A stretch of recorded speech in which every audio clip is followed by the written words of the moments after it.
Welcome to the Craig and Greg Show, presented by Maximize Leadership. Now, here are Craig Owens and Greg Harris. Hey, welcome back. It's another episode of the Craig and Greg Show. We are getting close to Veterans Day, and one of our favorite days to remember people, although we try to, whenever we see veterans, we try to thank them for their service. We don't have to wait for a Veterans Day. Don't wait for Veterans Day to tell the veterans that you appreciate them. But I think one of the things that you and I have appreciated about our veterans is not only their service, but I think for a lot of the leadership principles that we talk about, they live those leadership principles out 24/7. And even after they're off active duty, you see those same principles still being lived out. And that's why we have such a high regard for them to watch their lives. So I thought today and we honor our veterans by let's recount some of the leadership lessons that you and I have learned from watching some of our veterans. Well, some are relatives, so it's really easy. Some are friends, acquaintances, but you can even watch someone like at a restaurant. You're like, I think he served in the war, particular, it doesn't matter. You're like, ooh, I might pick up his lunch. Someone's just, trying to assimilate into society, which isn't easy after serving, particularly if it's active duty and you're somewhere where it's not safe. But I love what they sacrifice. They left, this is kind of the joke about parachutes. You used a parachute jumping out of a perfectly operating well plane, and someone feels called to, go for a big purpose. Yep. But I love the sacrifice because I would say overall, most of us hesitate to sacrifice. Yes. Like, we got to know that it's going to pay us off right at the end. Like, right. I won't do this, but in the end, I hope I can do this twice. You don't have that guarantee in the military. Right. The veterans did not. They signed up and said, whatever happens, right. I'm going to do this. And I think sacrifice for me, Craig. How about you? Yeah, sacrifice is a big one. I think that probably the selflessness, where they say, it's not about me, it's about my unit. It's about the brothers and sisters in arms that are right around me. It's about then they'll have these expanding circles. It's about my country. It's about my family. It's about but you say, well, where are you in that list? That they don't list themselves in that list. They say I'm sacrificing your word that you used, and I'm working for others. Yeah. And that's the reason I have a T-shirt. This one's got a nice message on the back. You guys can't see it on the front, but I'm kind of broadcast it to people that are standing behind me in line and stuff. But one T-shirt that I do have has on the front, it has the American flag, and it says, I stand for this flag because her heroes lie beneath it. And, it's always mind-boggling for me that the people that is their selfless investment for the red, white, and blue. It's pretty admirable. I don't think they could find another element, adventure, activity to come within 1,000% of serving. Right. And you wrote a book, Shepherd Leadership, which is basically serving. Yes, you have to lead and take the bullet for people, but no pun intended, but you do have to serve. And yeah, sacrifice, serving. I know when you do see a couple, vets together, maybe they served decades ago in a war long ago, the camaraderie is inspiring. They can talk the same language. They were in the same battalion or on the same sub. Or maybe they weren't even. And then they share stories and, my goodness, my battalion did that. I just think the camaraderie, it's hard today to kind of convince next generation as we lead multiple generations. You got to know them. And the camaraderie is getting to know the other person. I've said this to you before and many others where I love the locker room experience. That's kind of the, mess hall and your the barracks and your that's your locker room in the military. And it's very difficult to represent that now when you're not in the military or playing sports. Okay. You're just working in a boardroom or an office. And I think that's one of the adjustments that a lot of the vets have said is just not the same. Sure. There's something like, I'm with my brother, we're going to go into danger. And it's hard to replicate that if you're, working for a CPA firm or a law firm. It's like, right. What's the danger, Right. What's another one you like about what vets have shown you, or one that maybe you'd think, I'm not very good at that one, and they are really good? I love the organization in their planning and in their drilling, because once it hits the fan, it's chaos, and yet they keep that. So they've drilled so much that organization stays with them. The chain of command, what we need to do in this situation is all there. And I've seen in business organizations where it totally falls apart. Like, you think you've trained, like, have you trained your staff? Oh yeah, we have staff training. What does that look like? And then when you hear their training, you're like, that's not training. Yeah. That's just talking about something. And when something happens in your organization that, it hits the fan, people fall apart. Well, who's doing what? How? And nobody knows what to do. I love that about the military, to watch how that's so drilled into them, who reports to whom, who does what, if that person's not there, who the next person that steps up, what do they have to do? Yep. And even when it seems like a chaotic thing all around them, there's still an organization, there's still a way of operating in the middle of that chaos. There's an analogy in sports. We'll get back to veterans because they rock. Taking a college game or a NFL game for football, it's very difficult to practice against chaos. It's very difficult to practice against a breakdown of a play. Sure. And yet, that's what the military does. Yep. Ours is, the left tackle missed a block, and so second down. You don't have a second down chance if enemies get through. Right. And I love the map that seems to be in everybody's head. They've been drilled, like you said, so much. It's just second nature. Second lieutenant went down. I'm filling in. That's the spot. Right. I got to be up here to protect. Leaders need to keep on learning from that. My personal opinion for me is, practice isn't that fun. Chaos is definitely a high blood pressure trigger, and you're like, okay, but we've been here before. Yep. That's what I think is fascinating. You talk about certain players that played sports. It didn't seem like a fast game, slowed down. They just let the game come, and then they reacted. I think that's what the veterans have learned from the get-go, whether they were in boot camp, which I think is a really cool terminology, like, yep, so we're going to kind of strip you of what you think you are and build you up to what you thought you'd never be. And that's a bad tagline, but that's kind of what happens in boot camp. Sure.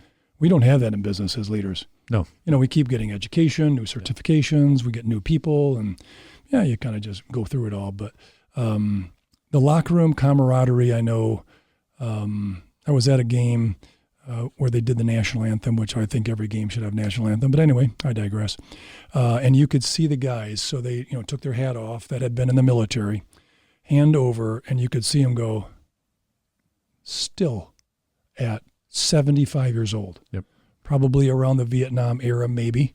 Could be 80, might be Korean, but still, just for sure Vietnam. And you're like, the song still gets them. Nope. And I'm thinking, what song gets us as leaders? Yeah. I'm not saying I don't have that meaning, but the depth for someone that served is phenomenal. Yeah. You've got stories where you saw people walk out their routines and something doesn't go right, and you're like, that was fantastic. You responded so well. Give us one. Oh, yeah. I've been blessed in several organizations that I've worked with to have some veterans working with me. And I love leaning into that training of what do we need to prepare for in the what if circumstances. Do you think this is ever going to happen? I don't know, but it might. So let's plan for that. But to watch them respond even in the moment and say, okay, here's what we need to do. Yeah. Let's just handle it this way. So listen, I'd put a plug in every single day of the week. If you got an opening on your job, in your organization, put some veterans in there. They will serve you well in your organization to have those kind of people. And they have gotten comfortable. I don't want to call it hierarchy, but layers, command points. So if their department manager said this, it isn't that they go, well, I know a better way to do it. Right. That's what my boss said to do, so we're going to do it. Let's go. Yep. And they don't try to assert themselves like second guessing. Yep. That's why they'd be awesome in your organizations. Yep. Just awesome. So, and potentially, you kind of look at like, what do you guys make? We make gadgets or gadgets. Oh, that's no big deal. We used to have to, transport grenades. Right. I don't think a gadget's like that. And so it's really not that big to them. Like, right. I know they want to do a great job, and you've seen veteran companies just do it well. Right. But I wonder about communication in military, what we can learn from leaders, leaders for us. What do you think? Well, one of the things that I find funny, so I've got a guy that I work with at our church that 20 plus year That's right. Veteran, and peace out, Dan. and he has some like acronyms, like in the military, we called it this, and that always reminds me, every organization has acronyms, has shorthand that everybody knows what it means. But one of the things in the military is they remind you all the time what that means, because you're always having new recruits come in. And so you have to tell them again. You have to tell them again. And I've learned from that, because there are, in any organization, every organization will have and every industry will have its own shorthand, their own acronyms, their own, we use this phrase, but it means this. But we don't refresh that. We don't remind people of what that is, because I don't think we have the same new recruits coming in on a regular basis. Right. And after a while, it just becomes a slurred thing. Like, you're saying that phrase, you're saying that acronym, and we just assume everybody knows, and we don't take the time to say, no, we want everybody to know. So that's always been my reminder. Like, sometimes you hear those little things that go out and you're like, what do those 3 letters mean again? Yeah. Oh yeah. Let's break that down. Let's talk about something bigger than themselves or ourselves. Mm-hmm. That's really what the military is, right? It's a cause, it's a purpose, it's something we're trying to accomplish, something we're trying to prevent.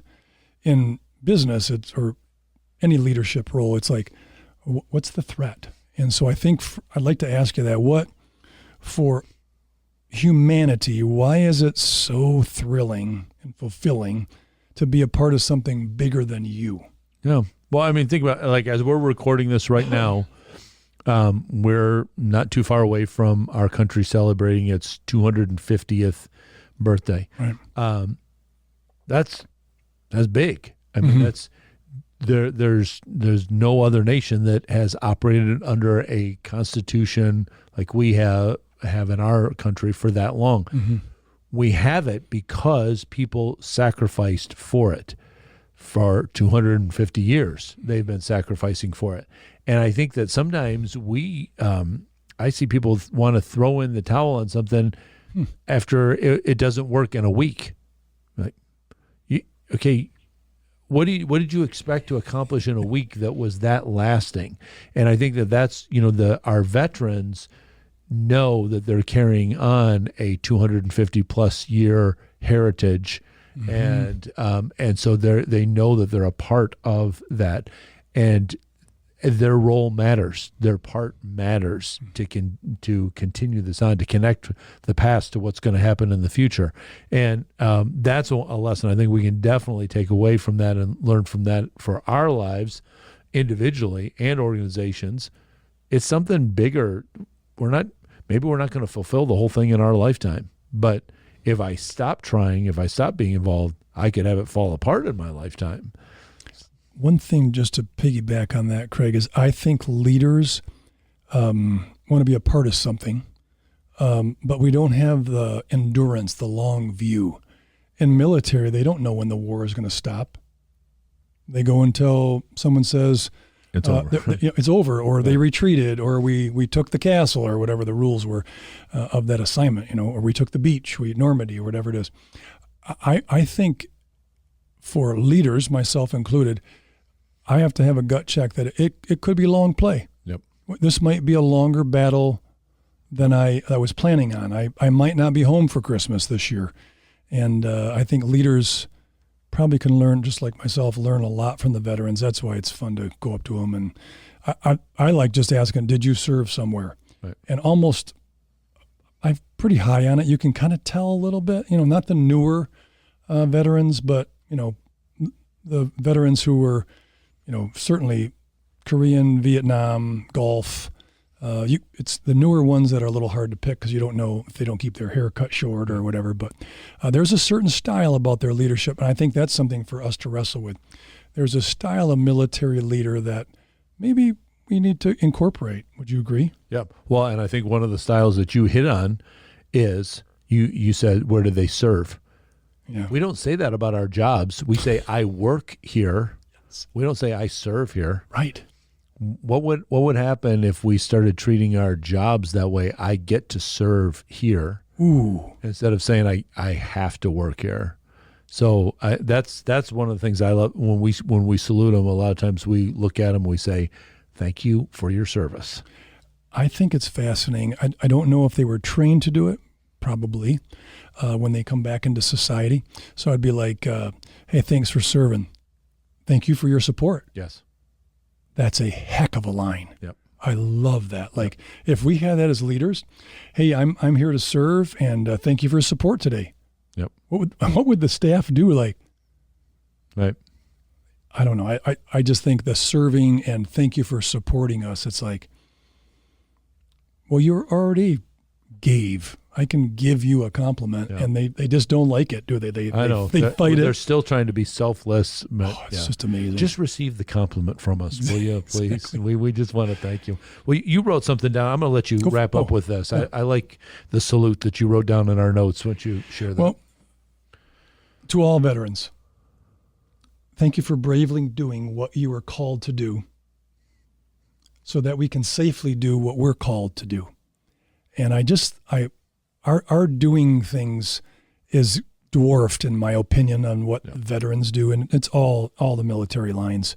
I kind of like it that we now talk about Coast Guard, as the fifth military line. But I think they're answering the call, doing what they did, and many lost, or the lost.